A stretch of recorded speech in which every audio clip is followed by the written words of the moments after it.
All right. Now, without further ado, our two main guests today, do we have DJ and AJ? Yes, I'm Yeah, here. both Let here. me stop sharing my screen. Um, Welcome, guys. How you doing? Good. How are you? Good, Al. Good. Thanks. Good. I can see when I'm looking at my screen, I see AJ, but not DJ. Can we get them There both he on? is. There we go. Whoa. That looks like a nice setup. You're no stranger to these Zooms there, DJ. You got a kind of a sweet setup there with the microphone and everything. Yeah, the studio's been a must for the last few years. That's very Named cool. Hollywood for a reason. Yeah, is that what they call him? Hollywood 10 Hoeveve? That's You've always said you're the workhorse and he's the show pony of the group, right? I'm it. just tired of people thinking AJ's my son. Yeah. What is the relationship? Are you guys cousins? Yes. Awesome. Well, thanks for joining us today. You guys, have built an impressive business together, and I was hoping maybe we could just start off with you guys just telling us in your own words, a little bit about yourself and your team, and what you guys have going on before we get into some questions. AJ, you want to go first? Sure. So I've been in business for 9 years now. I started at Sotheby's on the waterfront in Port Imperial. I left there in 2018, 2018, and Wow, did a yeah. partnership with DJ and his wife, Nikki, who's our director of operations. So that's 6 years ago. I work in the northern part of the state. I'm part of the Valley office, and I cover from Union County North, working with buyers and sellers. All right. How about you, DJ? I started in end of 2007, 2008. So I've been in business roughly 17 years. When I started for the first 8 years I was doing real estate, I worked for Pfizer as a medical salesperson. So we both left our careers, my wife and I, in medical sales between 2015 and 2016. But by that point, we had the business already probably around 30 transactions a year. We were doing two jobs, each of us full time, and then fully left the medical sales, jumped full on into real estate, and then have built the team since then. So AJ was a natural. It would almost be like I would probably describe it more as a partnership than anything, just because we weren't really looking to expand up to North Jersey. I grew up in Bergen County just like AJ did, but we were trying to build our hub down here in Monmouth and Ocean County, and it just made sense that AJ was looking to leave the business he was doing up in Hoboken with Sotheby's and join KW, and just kind of made natural progression for us to work together. Makes sense. So you were, DJ, you were doing 30 transactions a year as a dual career agent with another career? Yeah, full-time career. Wow, that's amazing. So we actually have a pretty large dual career agent community at BCP. Is there any specific advice? I mean that's an amazing business if you're doing it full time. Um, I don't know how you did that with another full time job, but what advice would you give to somebody who's starting out, who still has a full time job but wants to transition, either continuing to do both, or maybe even more so, you know, get their feet wet, start doing some deals, and eventually leave their current full time job, W-2 job, and get into real estate full time. First of all, I couldn't have done it if I didn't have my wife. She was my business partner from the very beginning. So if I was coaching the kids in baseball, or if I had a business meeting I had to go to, she would handle the showings. If she was with the kids, I'd handle the open houses. So we kind of worked together hand in hand in the beginning, although I built the expectation that she was going to be the back end systems kind of engineer of everything, operations side, and I was going to be the front of house. So that was hugely helpful. But the two best pieces of advice I can give to you as a dual career agent are: make sure that you have a career that is able to support you, and you don't mess up that opportunity, right? So don't go risking losing your primary job to go start your real estate career. Stick with your primary career, build in the real estate on nights and weekends and whenever you can fill it in, so that you're not actually in violation of your primary career. Like for me, that was really difficult because I wasn't allowed to use my company car, my company phone, my company computer. I couldn't do it during work hours. So I had to do it on nights and weekends, which is not always easy because people want to go out and see properties or meet you for listing appointments when it's convenient for them. The second part of it is, and this part I did not do very well, so do as I say, not as I do, is as you are making more money in the side hustle, real estate, do not increase your lifestyle. Because if the goal is to replace your primary career with real estate, if you keep increasing your lifestyle as you make money in real estate, you make it harder and harder for you to leave the primary career. So if you're going to do it, you have to be really disciplined to make sure that you keep your lifestyle at the same level it was when you started the side hustle, so that when you truly replace your income from the primary job, you can walk away. Because the longer you're doing both things, the harder it's going to be to leave. How long did you say you did the dual career? 8 years. Wow, that was a long transition. Yeah, that's So the why I first have piece of such gray advice hairs. is have a great marriage where your wife is a partner, and then do those other two things. Yeah, that's not so easy to find. Yeah, that's great advice. So we'll get to some specific questions, but just you guys have both done so much. I want to just kind of start out with a more broad question. Like you guys again have done so much in the real estate industry and outside of it. What accomplishments are you guys most proud of? One of the things I'm most proud of is that we're in business together and we haven't killed each other. Our family does not have the greatest track record of relationships between aunts and uncles and parents. So the fact that we put our family above business, I think, is why we respect each other, and this partnership has worked as long as it has.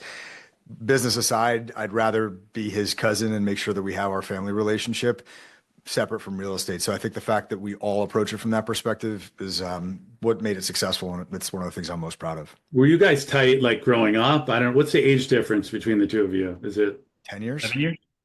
What are you, I'm 42? 44. it wasn't like you were like hanging out all the time when you were younger because there was an age difference and No, he was the little annoying cousin that used to like kick me in the shins. oh, that's funny. What's the difference? 9 years? Yeah, probably. Yeah, 9 years. Because then I was in college. Yes. Well, it's working now. Yeah, for sure. For me, I think personal accomplishments. I'm I'm very I'm very proud and very happy that we've built a team and we've been able to provide an opportunity for other people to live life by design. The new director of operations we hired, the new director of sales, our 8 agents we have down here in our hub team, like the fact that we're providing opportunities for them to build lives that are impressive and that they get to buy vacation properties and investment homes, that part really fuels me. And then from a personal success perspective, because I've always been a very competitive person, I played collegiate sports. Setting records in some of the super high luxury price points has been something that really drives me because I'm not from this part of New Jersey. So starting from scratch and really penetrating that market is something I'm very proud of. As you should be. How about you, AJ? Mine, I think, over my 9 years is my amount of repeat clients and referrals from past clients. It's really what's driven my business. I have some clients that have bought and sold 10 plus properties with me. Something Wow. I'm very, very grateful for. How about your Google reviews? I'm proud of that. Yeah, Google and Zillow reviews are getting up there. I'm definitely proud of those. So that's something that you should be proud of, and something a lot of us could learn from. What do you attribute that to? Like, how do you have such amazing retention and repeat business? I think What do you do proactively to make that happen? I was in the restaurant business before real estate, but prior to that, I worked for DJ's dad, my uncle, in construction. I've always been a very customer service based person, and just going from the time I meet that client to closing and up through closing and after closing, I'm always very hands on. DJ will hate me for saying this, but I don't work with an assistant or buyer's agent, so I do it all myself. I like that. I know it's not the best thing to do. But I like that, and just me being in front of the client, always being there for them. At the end of the transaction, getting a Zillow or Google review is like the easiest part of the transaction for me. So when you say no help, are you no buyer's agents or no, not even any admin help either? So you do all your own paperwork and everything? I do. Wow, that's The reason why he says he doesn't think that you cut that part out if you want. I know it's not the KWA, but yes, I do.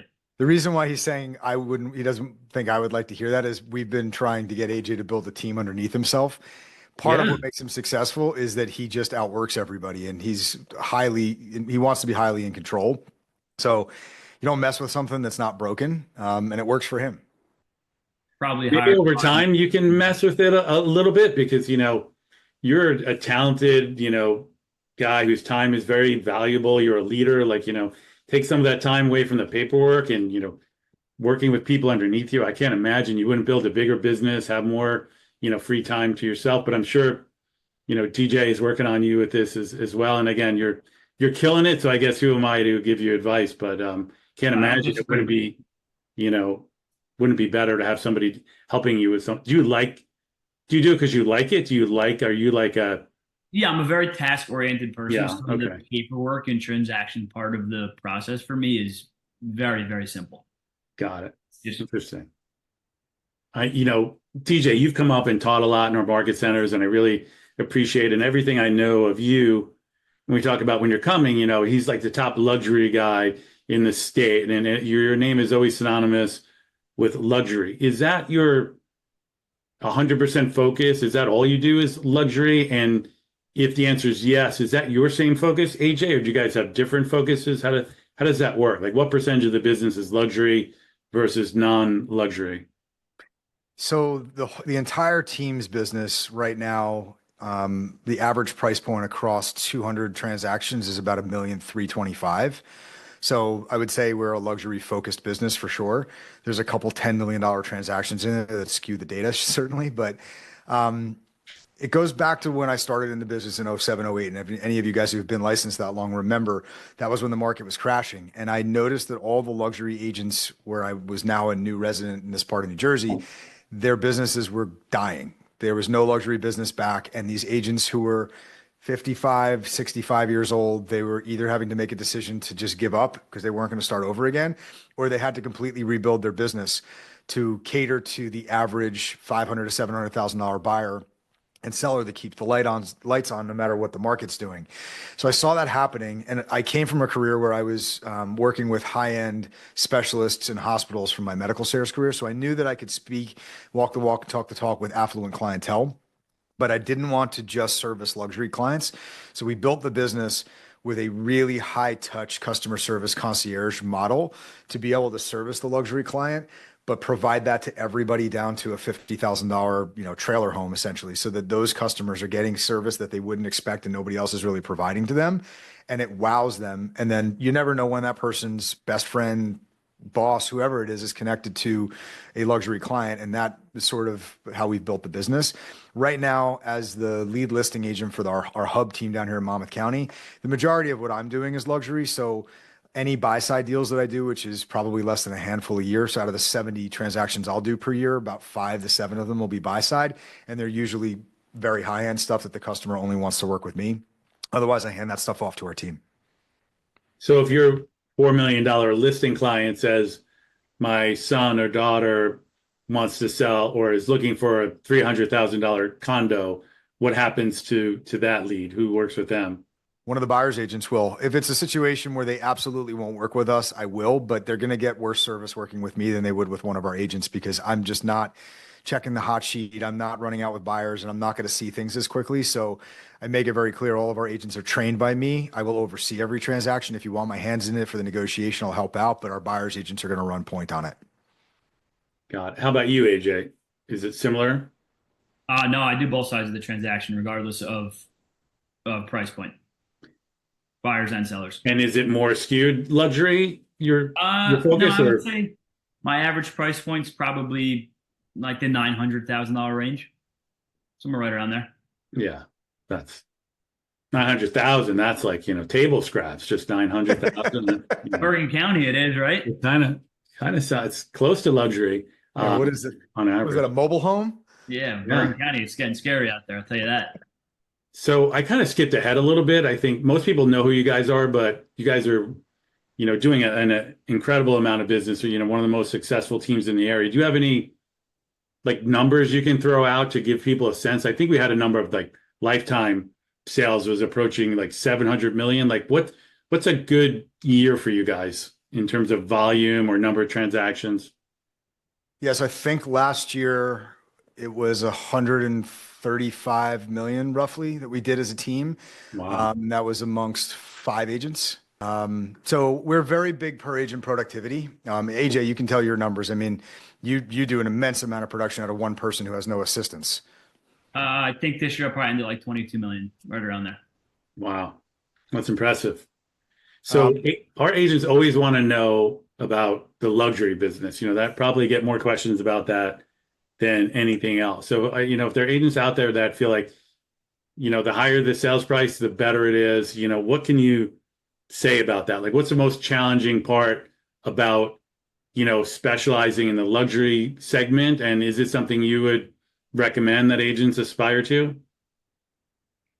I mean, you do work just as hard on a $200,000 deal as a $20 million deal. So I don't know why anybody wouldn't want to make more money for the same amount of work they're doing. But I used to tell people that the $200,000 deal was harder than the $2 million deal because the person at 200,000 literally has every penny invested in that purchase, and they're going to hold on to it and squeeze the living life out of it because they can't afford to buy the microwave if it's not given to them. And then usually what would happen on like the $2 to $5 million deals is those are business people. They're making millions of decisions all day long. So they're not going to like lose sleep over inclusions and exclusions, generally speaking.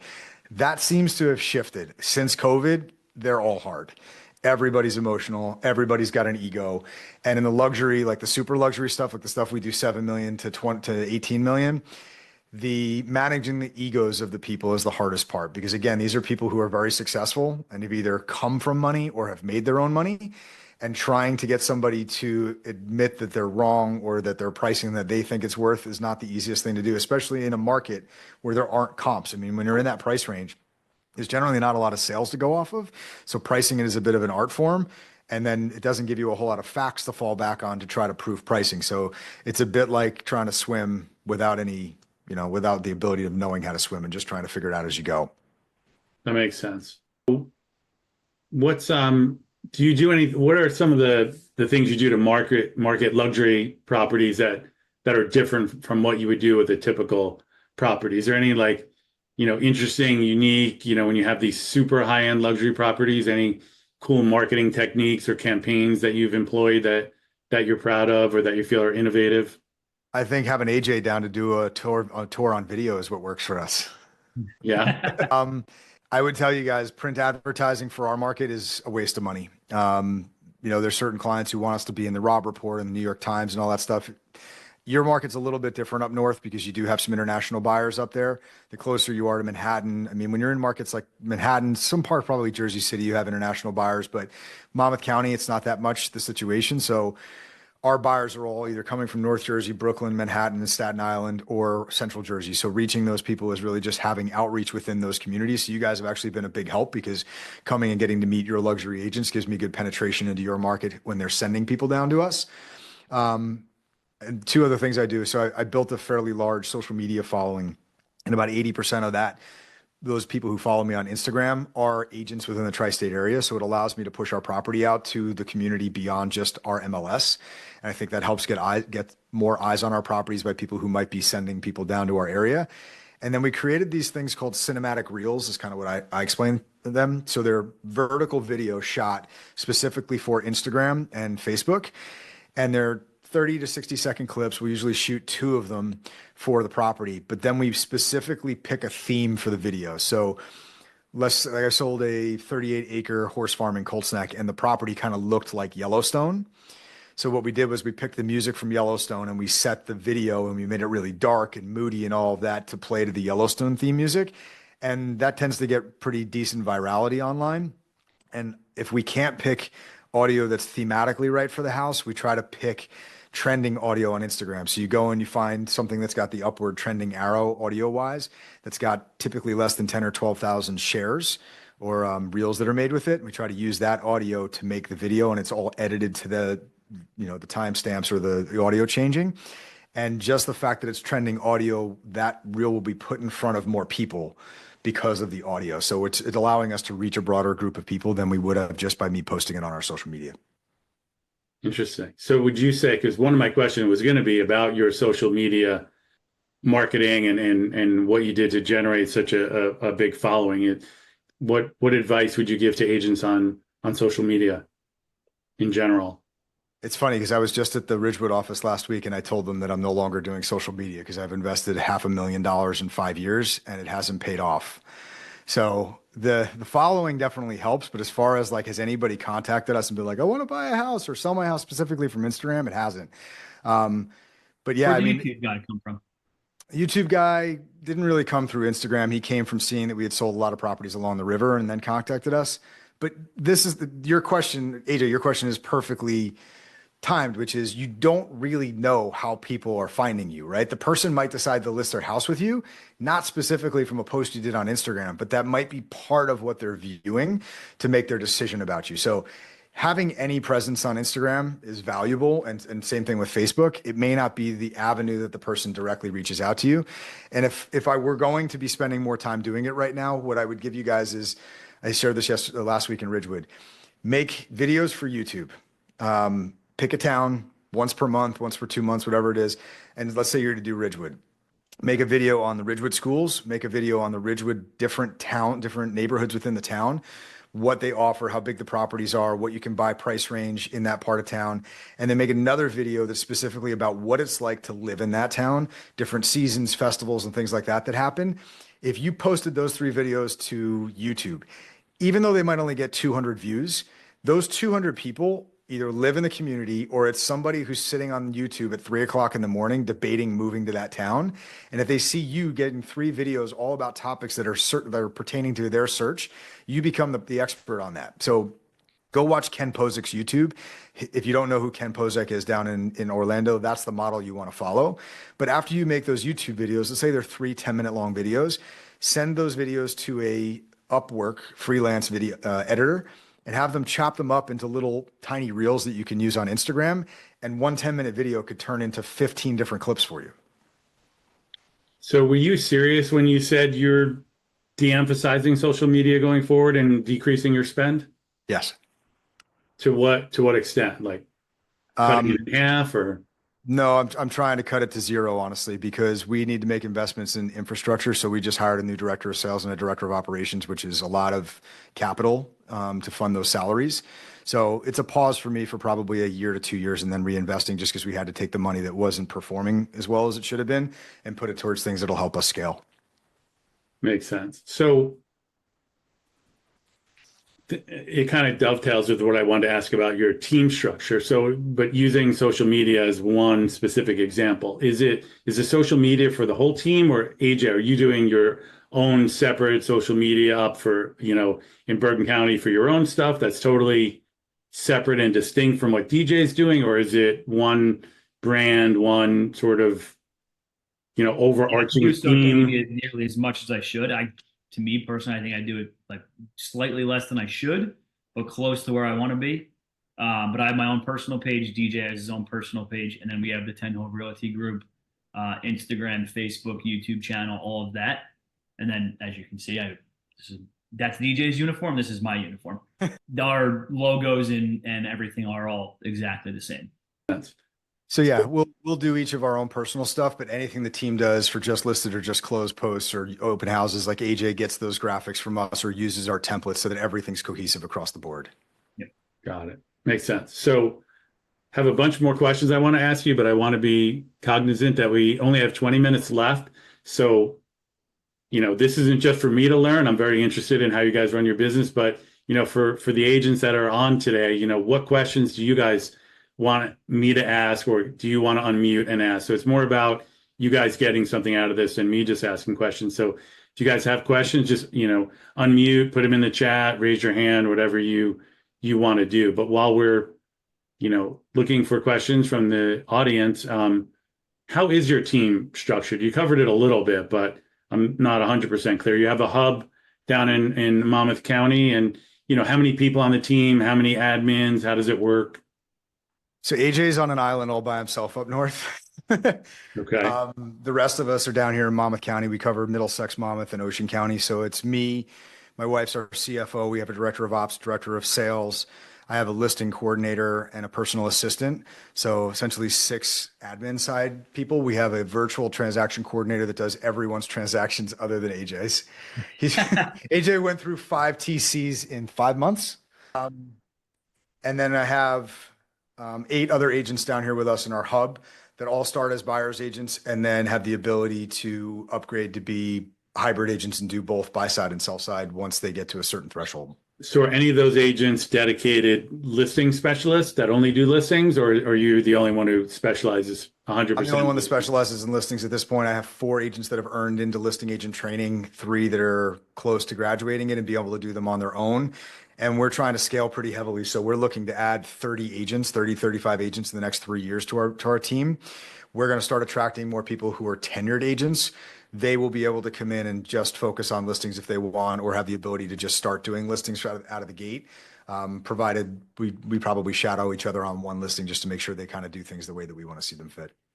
So if somebody was interested in joining your team, is it fair to say it would be more likely somebody in the Monmouth County area? Because AJ's a one-man wrecking crew up in Bergen County, and doesn't necessarily want to like grow that team. You want to grow the business, but you're not. Are you actively looking to add members to your team, AJ, or not really? Realistically, not really, but I would always talk to somebody for sure. I've definitely had multiple interviews over the past couple of years with agents. I'm I open swear to I it didn't plan in that the question, near. Adrian. No, I know. In the near future, I think that I probably will grow my team. I've said that probably for the past 5 years, but now I actually do think that within the next few years, I will grow my team for sure. Got it. So for now, of those 35 people that you're hiring, they would work out of the hub for the most part? That 35 people growth is coming out of the hub. We are open to expansion partners. Obviously, we don't want to cannibalize AJ's business, but if it's on the outskirts of the area he covers or in an area where he doesn't cover, we would be open to it. When it comes to an expansion partner, we don't want to start with somebody who's brand new. They have to have established business. What we're really looking for at that point is somebody who's kind of plateaued, probably somewhere between 10 and 20 million, has a bit of market penetration, but just needs amplification. And our ability to sort of leverage some of our systems and processes to take a lot of the workload off their plate would be helpful. So they should net more money. And then we can probably layer on top some of our marketing that'll help amplify them to the point where they're doing more than double the business and making more money net for themselves. Makes sense.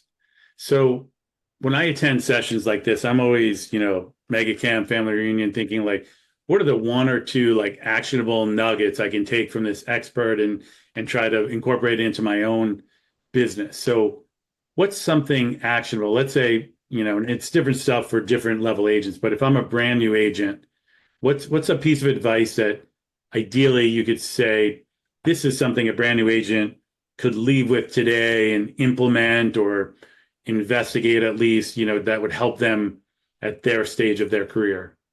What advice, that's a AJ, why long don't you way of take that saying one? maybe a simpler, what advice would you give to a brand new agent? AJ, how about you? I mean, you got started a lot faster than I did. Yeah, mine's easy. Mine's two things. One, be around as many real estate conversations as possible. That was huge for me. When I joined real estate from day one. I was on a super high producing team on the waterfront, and just being around other agents that did a high volume and listening to how they negotiated inspections and deals and homes that underappraised. That was huge for me, and just being in front of as many people as possible, doing as many open houses as you can. I used to do the first 4 or 5 years of my career. I did open house every single Saturday and Sunday, every week, and just meeting as many people as possible.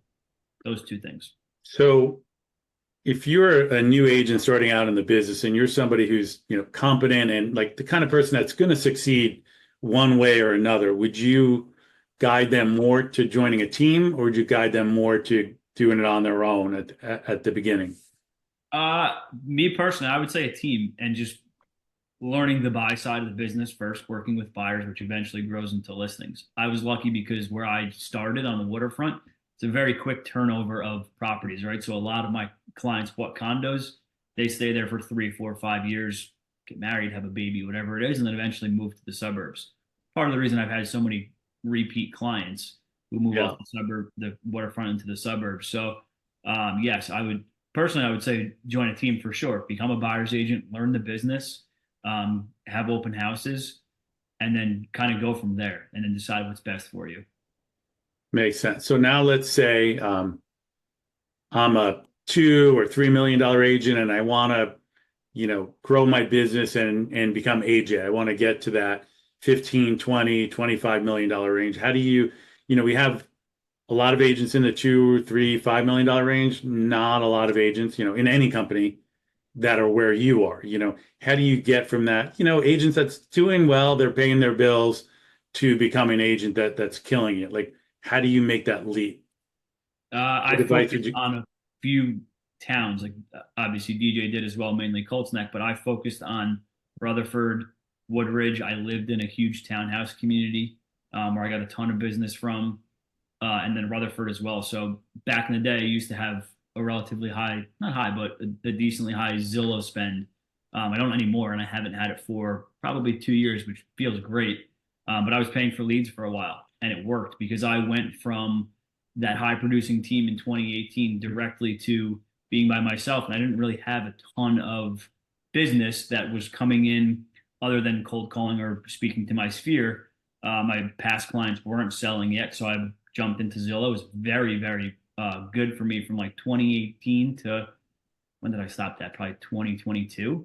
Um, and focused primarily on Rutherford. And I got a ton of buyers from it, which turned into a lot of clients and a lot of referrals. So I'm not telling people to do that because I don't really necessarily believe in that model anymore. Just mainly because of how real estate's changed over the past month or so. Uh, but that was mainly my focus was focus in one specific area and one town and just really mail that area, speak to as many people as possible, and get leads from there. That makes sense. So now let's say, kind of going up the ladder, I'm an agent who's gotten to that, AJ 20 million plus superstar range, and I want to build now a team. DJ, what's your advice to that person? First thing is find your admin, find the person who's going to be your operations director that maybe starts out as your administrative assistant, put them through the perfect assistant program with Monica Reynolds. They will leave that, what is it, 90-day program, maybe a little bit less, 60-day program, with an actual operations handbook to begin documenting your systems. Because the problem that most people make is they start adding people to their team before they have their systems and processes documented. And then everybody's doing things differently. And at some point, you have to break the whole system and start over again. And you lose people because they don't want to have to relearn things and have things failing them. So work slower and build slower. That's what's worked well for us. I mean, yes, we're where we are now, and it looks like we're super successful, but it's 17 years of work, right? So it's the tip of the iceberg that people see, not how slowly we've hired over the past 10 years to actually grow the team. So systems and processes first, then hire people afterwards. And when it comes to building a team, the KPA and the disc profile are two of the most important things you can do to make sure you find the right people in culture. If you haven't been through career visioning, go through it 2 times, 3 times, 4 times, because one bad hire and the time and money you're spending on training people is wasted, and so much income that you've lost yourself and potentially leads that you've lost. So perfect assistant program, KPA, disc profiling, and career visioning, that'll at least put you in the right place. Wow, that's great advice. Great advice. I feel like I'm talking to Gary Keller with that advice. That's awesome. I'm drinking the And Kool-Aid. me too, me too. And you said it looks like you guys are super successful. To be clear, you guys are super successful by any measure. So that's clear. So So I'm on aware that that we point, only. though, that's one of the things that I think is, I'm hoping what people pick up from the conversation with AJ. You asked, like, what does a new agent need to do in order to get started? What does an agent who's sort of producing need to do in order to get to the next level? Our family, the one thing I will say with all of the things our family has wrong with it, all of our family bred into us work ethic. Everybody works really, really hard. And I don't think there's a way to grow a real estate business or any small business without sacrificing something. I think a lot of people just think this is easier than it is, and they tell themselves they're working hard. You're not really working hard enough. You're not doing enough. You're going to have to potentially burn relationships with family or miss out on kids' events. Like, everybody wants work-life balance, but in order to get over that threshold, something has to give. And if you're not willing to sacrifice those things, which is totally cool, I respect people, you don't get to the other side. That's great advice. That's probably the best advice I've heard in a long time, and I completely agree with you. I think, not every agent, but the overwhelming majority of agents focus too much on which system or which tool they're going to use, and they all work. Like, if you're willing to work your ass off, focusing almost all your time on social media will work. If you're going to work really hard and you want to become the king or queen of open houses, that'll work. If you want to be the person who's by referral only and you work your butt off on that, that'll work. It almost doesn't matter which lane you pick. Yep. As long, as long as you work, you could decide whoever you want to follow. Pick a person at KW that is doing it in a way that you like, and then just work. You don't have to do it AJ or DJ's way or Yeah. my way, but none of them work. None of them are silver bullets that, oh, I'm going to do their social media thing and I'm just going to shoot the videos like DJ does. But you didn't see all the work that went into it before you were making videos. You were making cold calls for a long time before you were making videos, you know? 100%. I mean, AJ, of everybody on our team, lives the life that we all want to replicate. When you look at his weekends on social media, we all want to come back as him. So if you're going to try to have work-life balance in real estate, you want to follow that guy. There you go. And that's important too. But I think sometimes at the beginning, you got to sacrifice that. If you want, I mean, if you want to have a decent business, maybe you can get away with it. But if you're on this session right now and you want to be DJ or AJ, it's hard to do it knocking off at 5 o'clock and not working weekends. You can get there, but to where you have work-life balance, but you're not going to have it while you're building the business. There's just no two ways around it. Yeah, I mean, AJ, what did you sacrifice for the last, pre-Alley? What did you sacrifice for those first 6 years? Because you just worked. Yeah, I worked 7 days a week, like all day. I used to work in the first 4 or 5 years from like stupid hours, like 5 a.m. to 10 o'clock at night, and did open houses, sometimes 4 open houses in a weekend in the beginning of my career. Mm-hmm. Wow. That's dedication. And it was like, I've always been a hard worker, like DJ said, and put in the time, but I also had the opportunity from being on a team, and I had the open house opportunity, and I took that as much as I possibly could. Al, I think that's part of the problem when people look at things on social media is they look at the people who are successful in whatever influencing industry they're in, and they look at what they're doing right now, which is not what got them there. It's what were they doing before they were famous that got them to the point that all of a sudden they have the huge following, and that's never what they talk about. It's all the ugly stuff that they did that got them where they are. And even what they're doing now. I'm sure when that cool Yellowstone video ends, you're back in the office again, working your butt off. It's not like you shoot the Yellowstone and then the rest of the day you're poolside, God, I wish. Yeah. So we have Colleen Kossoff has her hand up, so I know she would have great input. And then we have some questions in the chat. So if you guys in the chat, once Colleen's done, want to unmute, I'll just go in order. But Colleen.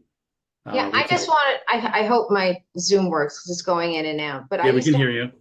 I used to have these conversations with AJ about taking more time for himself. And he would say, yeah, I am. I'm going down to the beach. Then he'd get up the next morning, come back, work open houses and work with clients. And I used to say, that's not enough. You have to have, I was always trying to talk to him about getting the work-life balance. It looks like he's having more fun than he really is. That's funny. Yeah.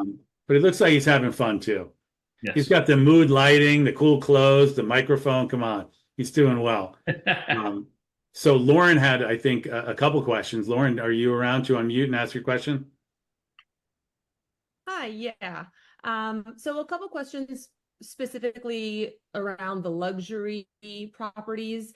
2 questions. One, how do you have the conversation, or what does the conversation look like for you when you're at a listing appointment and the seller thinks that their property is worth significantly more than what you know as the professional? How do you have that conversation and not essentially lose the listing, talking them down in price? Obviously the comps and stuff, but if that's not really speaking to them, is there certain techniques or advice you can give on having those tough conversations? That's the first question.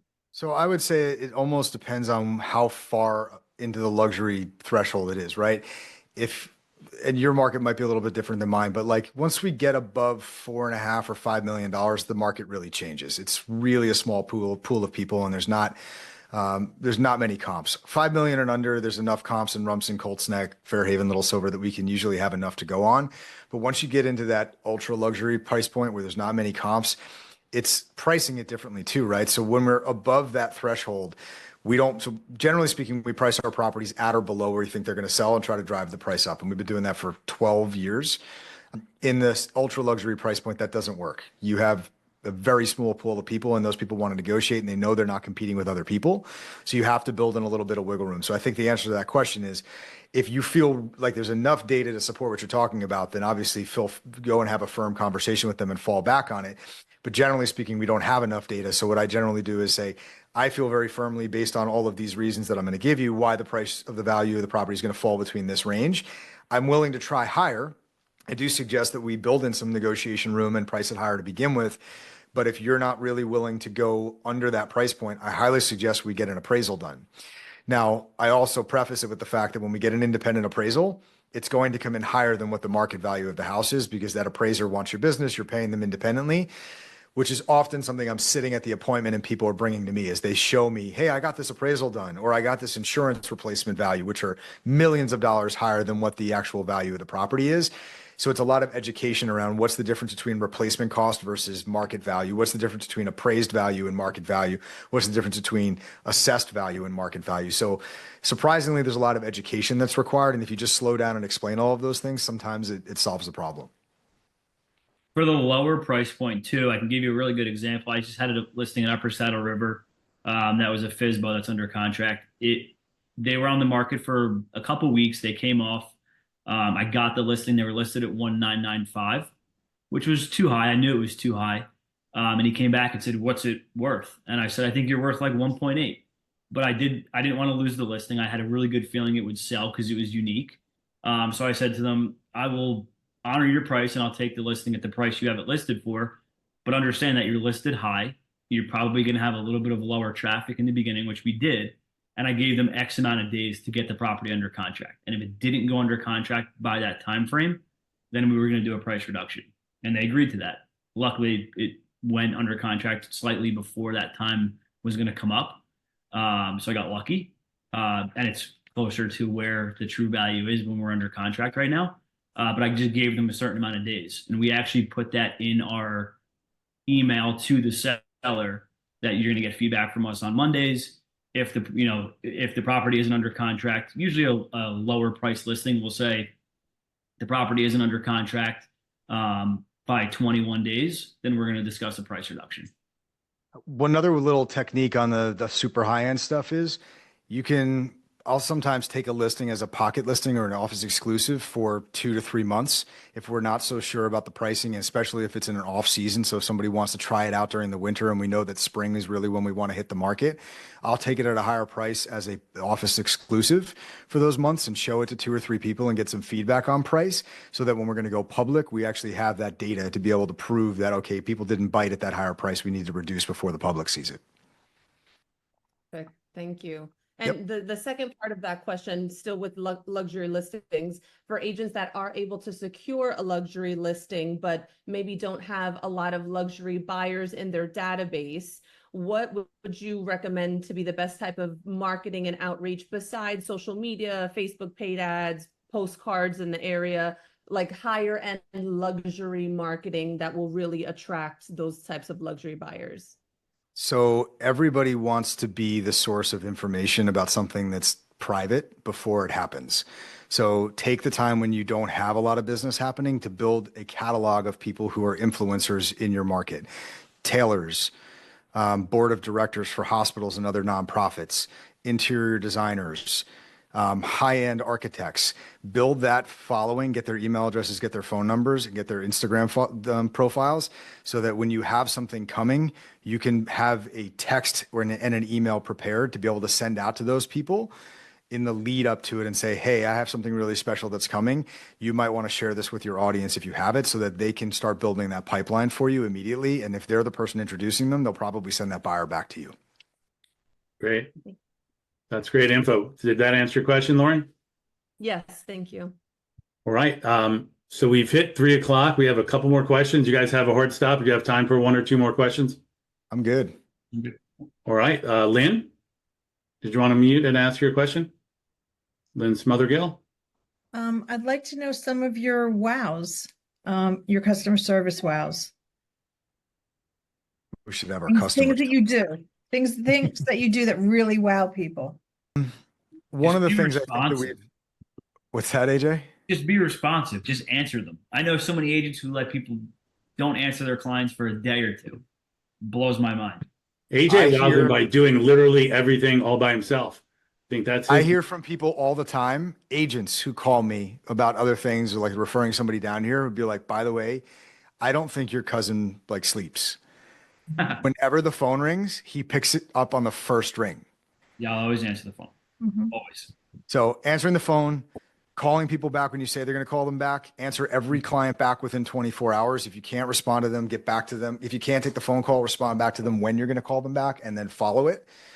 And then the other stuff is remember the small stuff, right? It's all about like the DTD2 and just following up with people. Remember their birthdays, remember their kids' names, send them gifts for their kids' birthday parties. Like it's about building relationships with people.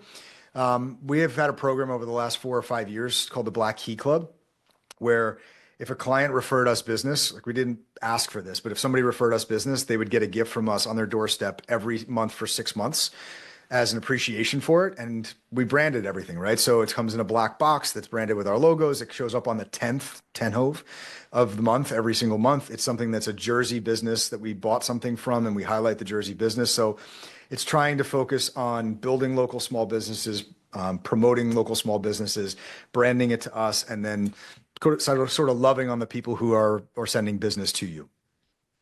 Very nice. And I was sharing this in Ridgewood last week too. If you guys are looking for a book to read, there's a couple I would suggest. Unreasonable Hospitality, The Power of Moments, and The Pumpkin Plan is another great one. The Pumpkin Plan, real quick, the idea behind this is if you're trying to grow a pumpkin to win like the pumpkin festival, largest pumpkin, you can't grow an entire patch of pumpkins and just hope you end up with a really big one. You plant them all. You see which one starts to grow fastest. You kill off all the other vines, and then you let that one vine grow. And then as whichever pumpkin on there is growing the most, you kill off all the others and you direct all the nutrients to one pumpkin. That's the whole book. The idea works in your business too. If you want to grow a business of people that you love working with, go find 3 or 4 of the people who you've done business with that you love, that if they're cloned, you'd be happy to wake up and do business every day.